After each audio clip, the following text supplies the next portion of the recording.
Las opiniones vertidas en este podcast son de exclusiva responsabilidad de quienes las emiten y no representan necesariamente el pensamiento del canal. Buenos días, buenas tardes, buenas noches. Otra vez por aquí en Mujeres Fuera del Sistema. Hola Mari, ¿cómo estás? Hola, buenos días, buenas tardes, buenas noches, pues como siempre, contenta de estar aquí. Gracias por la invitación. Y bueno, hoy de manteles largos porque invitamos a una compañera a que nos venga a hablar de un tema que es bien importante para las mujeres. Ella es Ángeles Názares. ¿Cómo estás, Ángeles?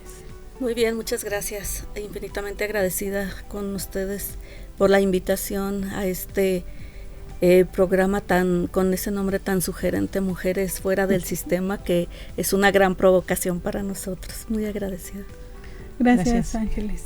Y bueno, aquí siempre le pedimos a las compañeras que nos digan cómo quieren que las presentemos. Entonces, ¿presentas a Ángeles, Mari? Sí, claro, me voy a tardar un poquito y voy a leerlo porque está un poco amplio su currículum.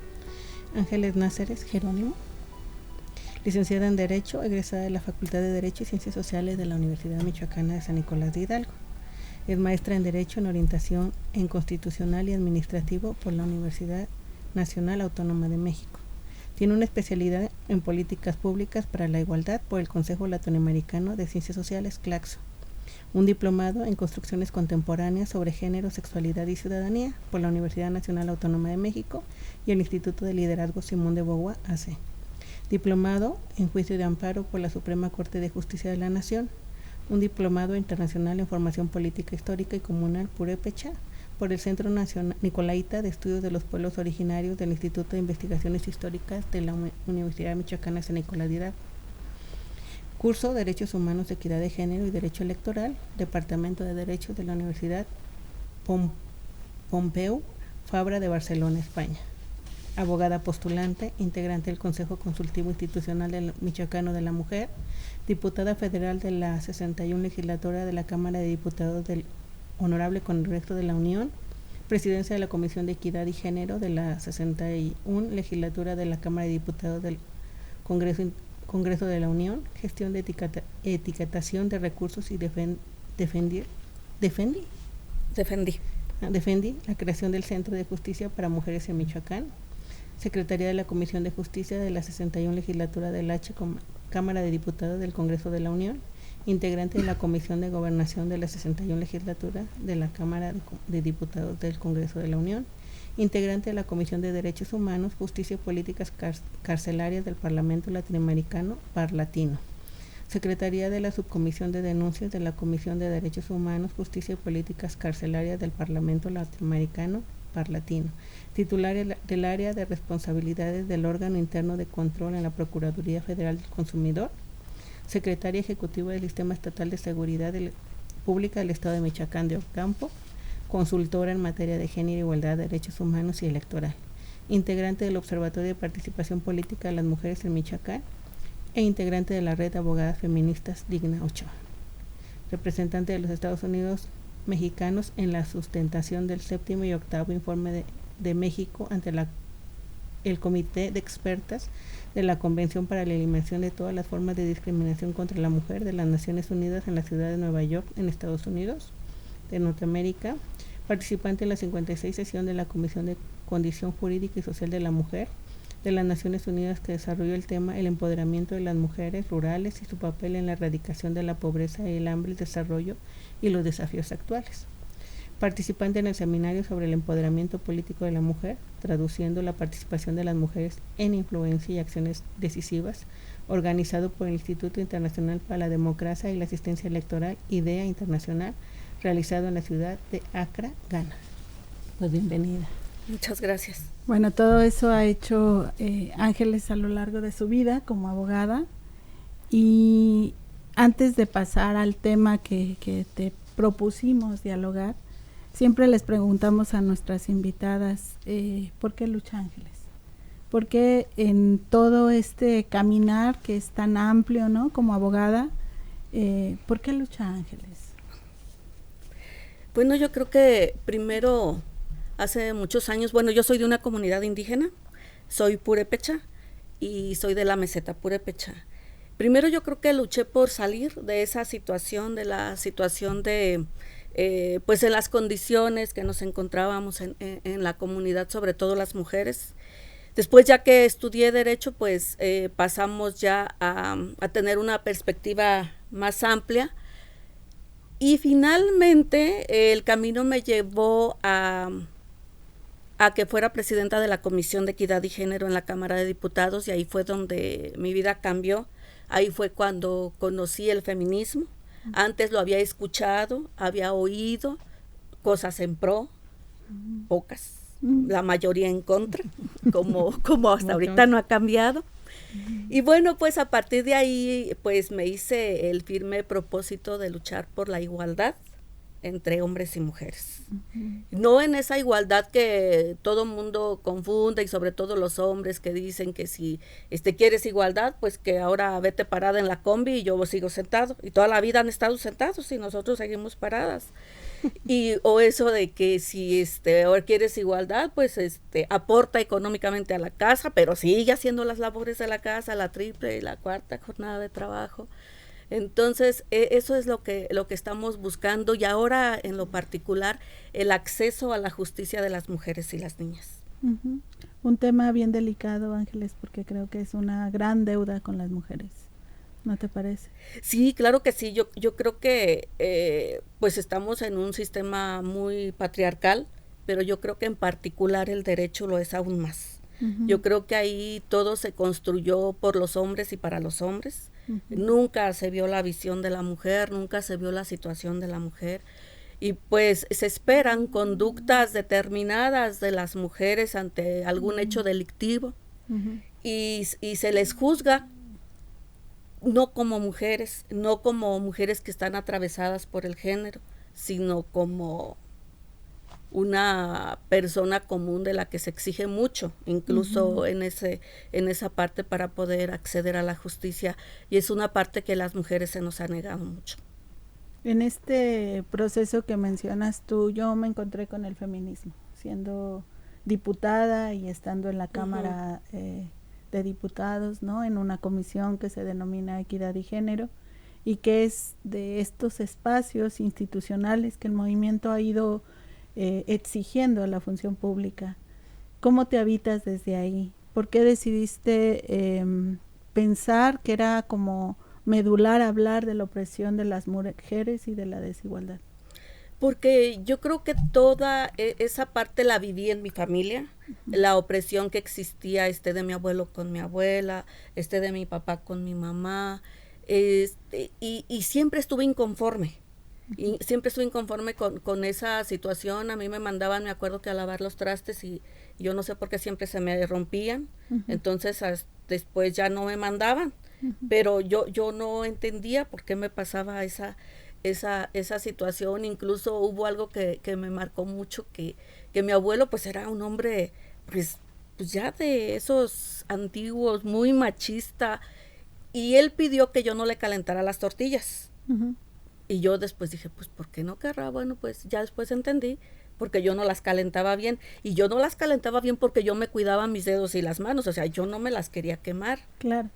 Entonces, todas esas cosas, pues, fueron con las que yo estuve inconforme, y cuando ya llegó a la Cámara, básicamente a la Comisión de Equidad de Género, pues yo acudo con una feminista y le digo, oye, me acaban de nombrar, ¿qué hago? Y ella me dice, tú vente, yo te preparo. Y 2 semanas nos estuvo ahí metidos de 9 de la mañana a 9 de la noche, con convenios, con tratados, con términos, con todo. Y entonces ahí aprendí y dije, bueno, todo lo que yo allá viví estuve inconforme. Entonces, si desde aquí puedo hacer algo, si desde aquí puedo transformar algo, si desde aquí a lo mejor una pequeña cosita que podamos hacer, pues la vamos a hacer. Y desde ahí abracé el feminismo, y siempre digo yo, primero, ante toda cuestión ideológica y política, primero soy mujer, y después purépecha, y ya de ahí pues lo que siga. Muy bien. Y bueno, Ángeles, en este caminar, ¿no?, de estos procesos, bueno, pues has sido parte como de muchas redes para justo acceder a la justicia o promover el acceso a la justicia de las mujeres. Y desde ahí, ¿a qué te has enfrentado? O sea, ¿por qué es importante dialogar sobre el tema? Porque yo creo que México ha tenido esta deuda histórica con las mujeres, de que no ha establecido los medios, los mecanismos, los instrumentos, los procedimientos, los métodos para que las mujeres puedan acceder a la justicia, pero a una justicia efectiva y real. Y eso ha llevado a que México pues le hayan hecho un montón de recomendaciones, por ejemplo la Corte Interamericana de Derechos Humanos en violencia que tiene que ver con la mujer, porque no ha cumplido con esta parte de proteger a las mujeres desde el ámbito, desde su casa hasta los ámbitos públicos. No lo ha cumplido, y yo creo que tenemos grandes ejemplos de grandes mujeres feministas que han acudido a estos órganos internacionales, como Carla Michelle Salas, que pues es un ícono del feminismo dentro de las abogadas aquí en nuestro país, y que bueno, ella tiene en su haber, una joven abogada, en su haber 2 sentencias de la Corte Interamericana, como es esa sentencia icónica de Campo Algodonero, y la más de 2021, la de Digna Ochoa. Entonces bueno, estas mujeres pues están haciendo mucho por nuestro país, por las mujeres de nuestro país, y pues yo creo que si ellas nos dan la oportunidad de estar ahí con ellas, pues ahí vamos a estar.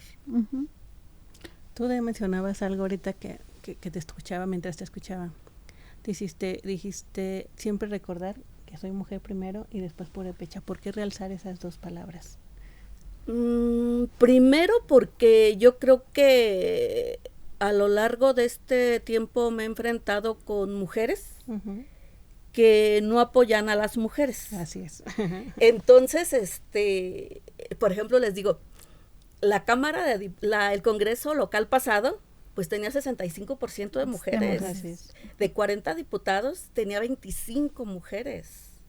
O sea, eran una mayoría que podían haber hecho cambios importantes en la legislación del Estado. Y ya hace muchos años, unos 10, 15 más o menos, yo decía, con que lleguen mujeres, ya la hicimos con que lleguen mujeres, y ahora esa percepción ha cambiado. Ya no digo que lleguen mujeres, ya digo ahora que lleguen mujeres, pero mujeres feministas. Porque el que lleguen mujeres, pues no nos garantiza una transformación en los espacios que estén ocupando. Necesitamos mujeres conscientes y formadas dentro del feminismo. Entonces, por eso yo siempre digo que soy primero mujer, y siempre voy a estar del lado de las mujeres, y después del lado de las purépechas. Esa es la razón. Ya, cuando hablas sobre la justicia, ¿crees que ha habido adelantos, retrasos? ¿Cómo define la justicia en México para las mujeres en este momento? Pues en este momento yo creo que sí estamos pues en una constante lucha de que el acceso a las mujeres sea efectivo, pero no solamente que sea efectivo, sino que se haga con una perspectiva de género. O sea, no podemos ir y decir, ya presentamos una denuncia, ya se viene una sentencia, pero si los juzgadores siguen siendo misóginos, siguen siendo patriarcales, pues no va a ser efectiva. Entonces tiene que tener esta perspectiva de género. Yo creo que estamos avanzando. Yo creo que sí ha habido juzgadores y sí ha habido juzgadoras que han dictado sentencias icónicas, que han ayudado a que se visibilice que las mujeres no han tenido ese acceso a la justicia, pero que con esas sentencias pues lo están haciendo, lo están logrando. Yo creo que es importante que pues se siga haciendo esta lucha, y pues se tiene que hacer a través de redes, a través de colectivas que están impulsando esta parte. Yo creo que seguimos teniendo la parte en la que se atoran muchas situaciones, que es en las fiscalías. Todavía seguimos con esa parte, y yo creo que sí tuvimos un avance, no tan grande, no tan sustancial, pero tampoco estamos en aquellos tiempos en los que no había nada. Les vuelvo a comentar, sí hay sentencias ya con perspectiva de género, donde he visto que se han dado más es en la parte política, en los derechos políticos electorales de las mujeres. Ahí se ha puesto como que un poquito más énfasis, tanto énfasis pues que se ha llegado a la paridad en todos los ámbitos, y ahí es donde digo pues sí, la paridad sí es un derecho, sí es un logro, sí se ha trabajado mucho por eso, pero es una parte. Ya hay otras partes en las que también todavía estamos, todavía que nos falta, y pues vamos a tener que seguir trabajando en esa parte. Y bueno, hoy invitamos a Ángeles, además de toda esta experiencia que tienes como abogada, como litigante, también en la función pública, ¿no? Elaborando informes sobre la CEDAW y otros mecanismos que el gobierno mexicano ha firmado justamente para hacer real el acceso a la justicia, para dialogar de la red Digna Ochoa, ¿no? Tú hablabas de este caso, que es una de las sentencias. Pues Digna Ochoa, para quien nos ve y nos escucha, pues fue una mujer abogada que defendía los derechos humanos de las mujeres y es asesinada.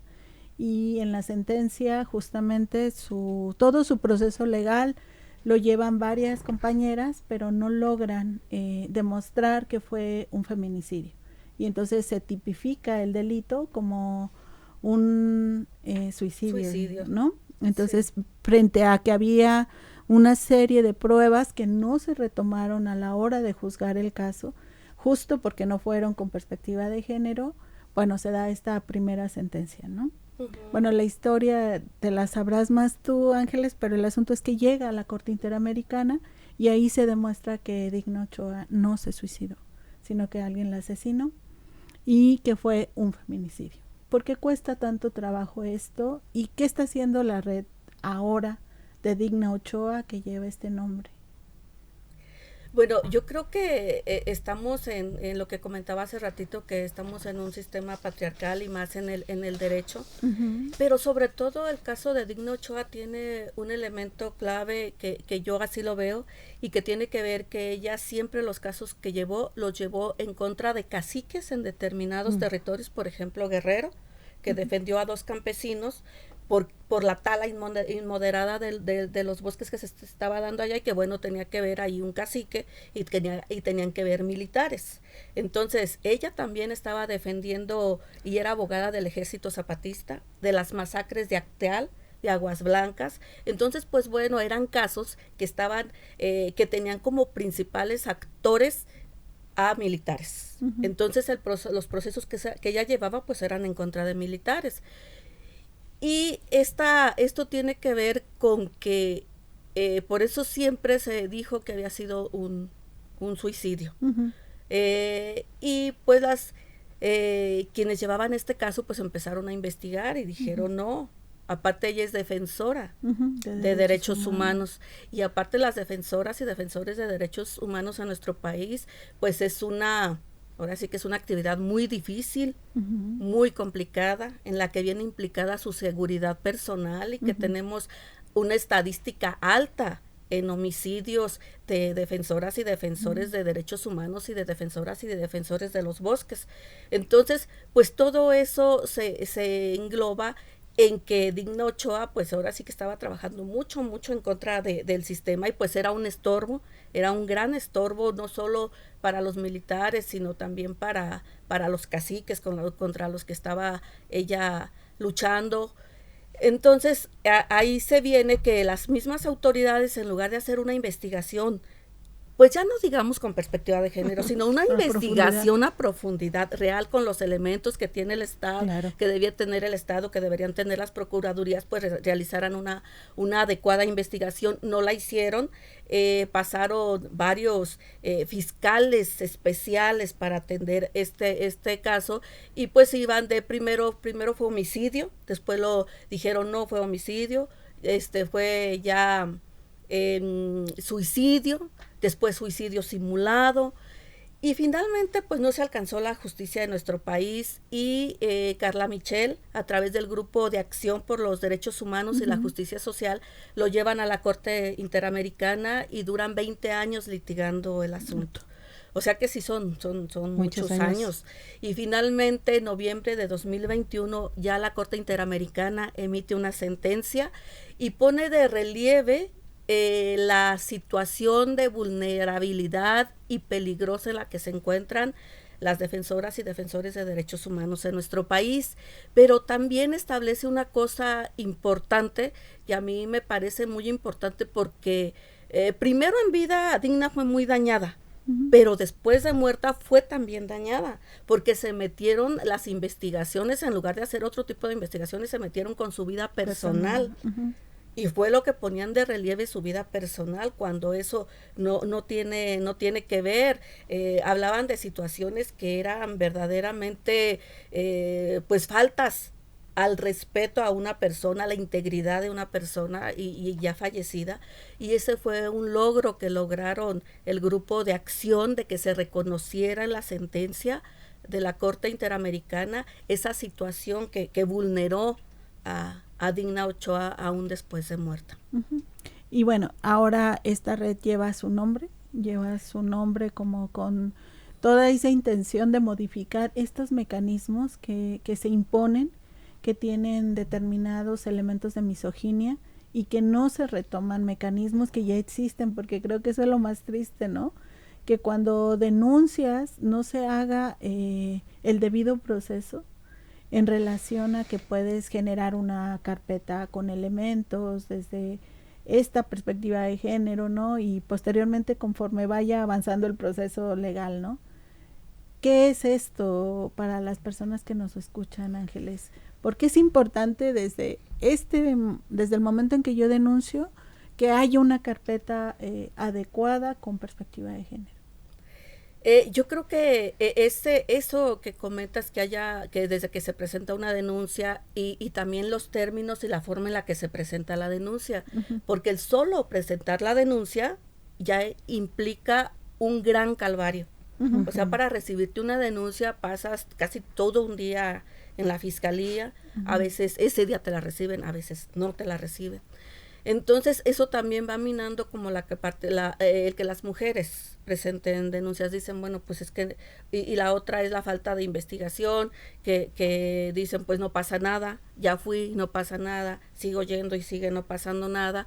Entonces estas sentencias la de Campo Algodonero, esta de Digna, otras, pues han establecido lo que se le ha llamado la debida diligencia, que tiene que ver con que se tiene que investigar y que tiene que el Estado, a través de las fiscalías, poner todos los mecanismos que tiene a su disposición para llevar a cabo una adecuada investigación. Eso es lo que falta, porque vemos carpetas de investigación que tienen 2 o 3 documentos y generalmente esos 2 o 3 documentos que están ahí no los ha llevado la fiscalía, los han llevado las propias víctimas, porque son las que están al pendiente de su asunto, porque les dice traigan este documento, traigan lo otro, y ellas están aportando todo lo que está a su alcance, cuando su deber no es el de investigar, su deber es nada más de presentar la denuncia, que sean atendidas, que sean no revictimizadas de nueva cuenta, que se les crea lo que están diciendo. Y si en el camino pasa otra cosa, pero su primer deber es creer lo que se les está diciendo, lo que están denunciando. Entonces yo creo que ahí es muy importante que algo está pasando, porque yo recuerdo que han venido cursos y cursos y cursos y cursos, pero la estructura de las fiscalías no cambia. La forma de pensar de las fiscalías no cambia. La gente que está ahí no cambia. No sé si las mismas situaciones que viven al interior los han deshumanizado o no han perdido la empatía, pues no han tenido esa sensibilidad para tratar a las mujeres y de realizar todas las investigaciones. Eso es lo que ha estado faltando mucho, y eso es lo que la Red de Abogadas Digna Ochoa está buscando que se siga haciendo, que se trabaje con la debida diligencia, pero sobre todo que se haga con perspectiva de género. Porque los roles y los estereotipos que nos han impuesto a los hombres y a las mujeres, pues son elementos claves para que las mujeres no puedan tener ese acceso a la justicia, que es un derecho. Y bueno, ahora estás como en un proceso no solo de la debida diligencia, dijiste, sino también en el litigio con perspectiva de género, ¿no? Que es otra de las actividades que hace la red de Digna Ochoa. Sí, efectivamente, la red Digna Ochoa nació del grupo de acción de los derechos humanos y la justicia social, que está encabezado por Carla Michelle Salas y por David Peña. La coordinadora de la red a nivel nacional es Ivonne Roa. Y bueno, ellos son pues seres humanos maravillosos que han luchado mucho por esto, que han llevado varios casos en nuestro país, y que a raíz de la sentencia pues se dieron a la tarea de conformar grupos de abogadas en toda la República Mexicana para que precisamente defiendan y representen legalmente a mujeres en delitos muy lacerantes, en delitos que lastiman mucho a las mujeres, como es la violencia sexual, la violación, la trata, la desaparición de mujeres y el feminicidio. Son en lo que básicamente se enfoca la red. Y bueno, ellos han venido conformando estos grupos. En donde yo estoy es la segunda generación. Ya estuvo la primera generación con 21 abogadas de toda la República Mexicana. Estamos por culminar la segunda generación. Precisamente el domingo pasado terminamos de estar en una capacitación en la Ciudad de México. Estuvimos 4 días.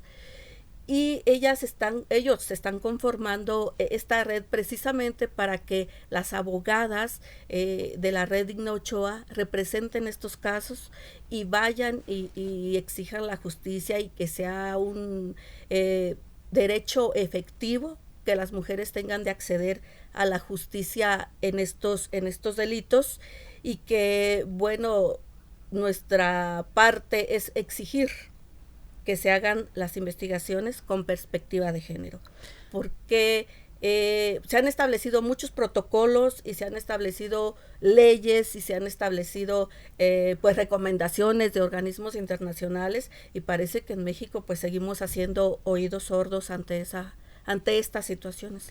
¿Por qué hablas de generaciones de la red? ¿Cómo es que vas designando, cómo se van integrando a esta red los abogados o las abogadas? El comité del grupo de acción emite una convocatoria, y tú reúnes los requisitos, envías tu documentación a la red, y ellos existe un comité, y ese comité hace una selección. Hizo una selección de 21 integrantes de la primera... Pues de la primera convocatoria, se le llamó generación, la primera generación. De nueva cuenta, me parece que en abril emitieron otra nueva convocatoria, igual, pues varias participamos y eligieron nuevamente a otras 21. Y entonces están en constante, nos están formando a través de pláticas virtuales y a través de pláticas presenciales en la Ciudad de México. Básicamente ahí es donde nos hemos reunido. Por eso hablamos de primera generación y segunda generación, y pues esto va creciendo, y vamos a seguir hablando después de tercera generación, y pues sí, muchas generaciones. Sí, así va, se van a hacer claro, muchas generaciones. Hacen falta. Y es que es como muy necesario, porque por lo que hablamos, ¿no? Sí, claro. Una de las deudas más grandes justo es el acceso a la justicia de las mujeres. Pero también creo que parte de la deuda es que no hay mujeres que defiendan a otras mujeres con esta perspectiva de género. Y creo que parte de esto que mencionas, ¿no? A veces no creemos en las mujeres, ¿no? No creemos que cuando una mujer desaparece 48 horas es medular saber. Justo esas 48 horas son muy necesarias para ubicarla, ¿no? Y nos enfrentamos a un juez que dice no, porque se fue con el novio, y no voy a dar la orden para que se busque por GPS, por decir un ejemplo, ¿no? Etcétera. O sea, nos enfrentamos a una serie de mecanismos. Me decía una mujer hace poco, ¿no? A veces a mí, yo no quería denunciar lo que me pasa, porque hay más mecanismos para no creernos y para batearnos que los que deberían de asumir las autoridades para esclarecer lo que pasó con mi hija, ¿no? Entonces creo que eso es muy fuerte. O sea, cuando ella me dice esto, para mí fue muy difícil tener algo de aliento para decir, no, tienes que creer en un sistema, tienes que creer en la justicia, ¿no? Cuando pues ha pasado tanto tiempo y pues ella no encuentra a su hija, ¿no? Sí. Es que sí, por eso me llamaba mucho la atención cuando hablabas sobre los digamos, los determinantes o los criterios de vulnerabilidad. Pero también yo creo que hacen falta criterios para el riesgo, ¿no? El riesgo que se corre también, que es diferente. Una cuestión de vulnerabilidad son circunstanciales, pero con la cuestión de riesgo implican también ya la vida. Entonces, cuando no tomamos como referente los criterios de riesgo, creo que allí es donde, por eso te decía, cuánto ha avanzado realmente el término justicia en México. Y si realmente el tener o el agregar más abogadas, más abogados con este criterio, podría mejorar un poco las condiciones y los mecanismos para poder acceder al término justicia como tal, no nada más al cumplimiento, digamos, de una jurisdicción ya establecida. Creo que ahí es donde a mí me queda un poco todavía como grande el término de justicia. Sí, tienes razón. Yo creo que en esta lucha que las dos la conocen bien y que se ha dado en diferentes ámbitos y que pues uno de ellos ahora es la justicia, pues las mujeres hemos ido pegando y para poder irnos metiendo. Yo creo que no va a ser la excepción. Yo creo que sí, efectivamente, a las propias abogadas que han platicado las experiencias, pues los mismos jueces, los mismos ministerios públicos, pues las batean, les dicen que no, les dicen, pues, hablábamos de la debida diligencia y ellos preguntan, ¿y eso qué es? Cuando es su deber y su obligación saber qué es y aplicarla y conocerla, cuando es su deber y su obligación conocer las sentencias de la Corte Interamericana y que le ha dicho al Estado mexicano, estás fallando en esto y tienes que hacer esto y esto, y eso es su obligación. Pero entonces también nosotros como abogadas y sobre todo de esta red, Digna Ochoa, no podemos desistir. Tenemos que seguir, porque en algún momento eso tiene que cambiar, se tiene que abrir y tenemos que tener más jueces y más juezas y más ministerios públicos con perspectiva de género, que trabajen con perspectiva de género, que sus acciones sean con perspectiva de género para que a las mujeres ya no las vean como las ven, pues, o sea, dicen, es que se fue con el novio, es que estaba de fiesta, es que le gusta. Entonces ese tipo de cosas son estereotipos que nos han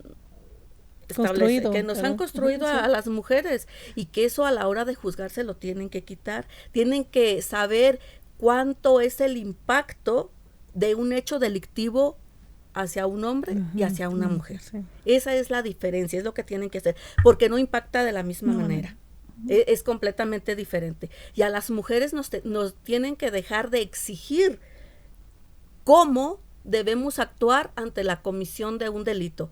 Porque ante la comisión de un delito de violencia dicen, es que no dijo nada, ahí estaba muy feliz. Y es que no puso resistencia. A ver, ¿cómo vas a poner resistencia con un señor que pesa, no sé, 60 kilos y ella pesa... Lo doble de ti, ¿no? Menos, pesa 30 kilos y está alto y ella está bajita? Digo, pues aunque oponga la resistencia que opongas, entonces esos son un tipo de cosas que van afectando el que las mujeres no podamos acceder a la justicia, porque entonces nos han atribuido determinados comportamientos, y si no encuadramos en esos comportamientos, pues entonces ya no tenemos acceso a la justicia. Entonces esa es una forma de pensar que tienen que ir cambiando, que ir cambiando para que efectivamente pues las mujeres tengamos ese acceso. Y desde esta red pues tenemos un gran ejemplo en Carla Michel, y pues en eso estamos, y lo importante y lo valioso de esta red es que tenemos ese acompañamiento.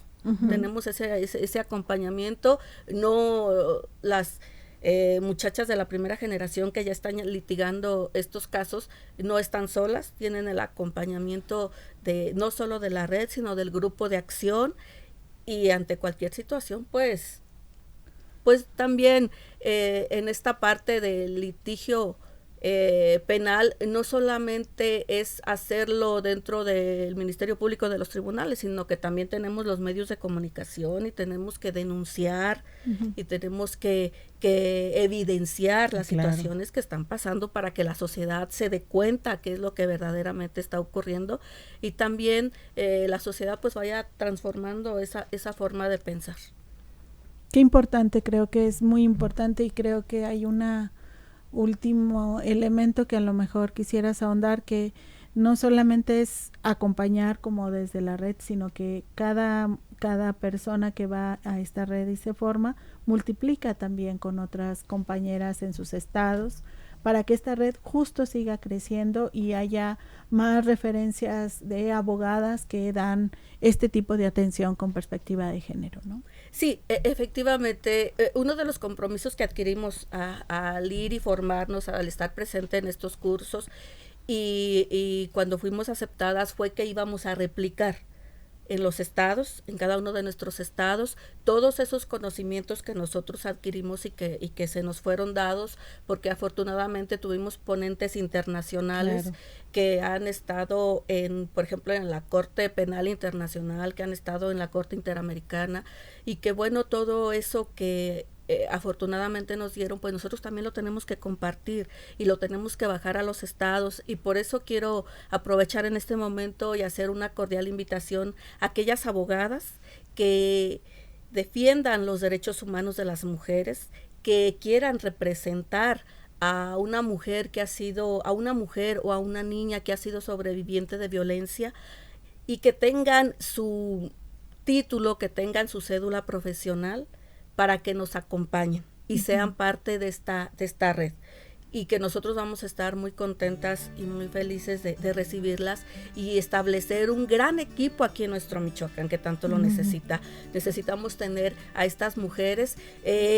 Yo soy, como comentaba, de la segunda generación. En la primera generación afortunadamente tenemos ya también una compañera de aquí de Michoacán, Paola Melisa López Rosales, que ella también ya está trabajando en esto, y con ella nos estamos coordinando para trabajar y hacer. Ella ya capacitó, nosotros vamos a seguir en esta réplica, y pues invitar a todas aquellas que se quieran integrar con nosotros. Van a ser muy bienvenidas, pero sobre todo me gustaría mucho que fuera de regiones indígenas, que formáramos